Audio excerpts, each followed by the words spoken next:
Exodus 14:19 through 31. The angel of God had been traveling in front of Israel's army. Now he moved and went behind them. The pillar of cloud also moved away from the front of them. Now it stood behind them. It came between the armies of Israel and Egypt. All through the night, the clouds brought darkness to one side and light to the other. Neither army went near the other all night long. Then Moses reached out his hand over the Red Sea. All that night the Lord pushed the sea back with a strong east wind. He turned the sea into dry land. The waters were divided. The people of Israel went through the sea on dry ground. There was a wall on their right side and on their left. The Egyptians chased them. All Pharaoh's horses and chariots and horsemen followed them into the sea.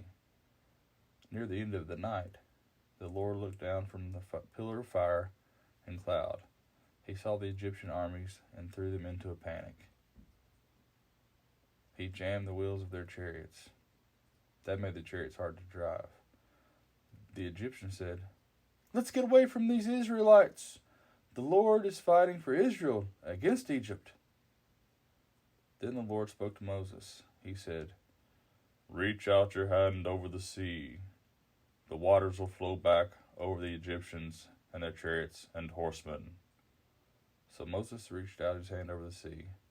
At sunrise, the sea went back to its place. The Egyptians tried to run from the sea, but the Lord swept them back into it.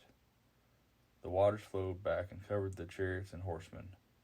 It covered the entire army of Pharaoh that had followed the people of Israel into the sea. Not one of the Egyptians was left.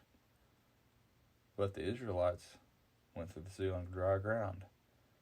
There was a wall of water on their right side and on their left. That day, the Lord saved Israel from the power of Egypt.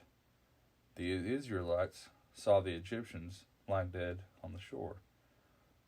The Israelites saw the amazing power the Lord showed against the Egyptians.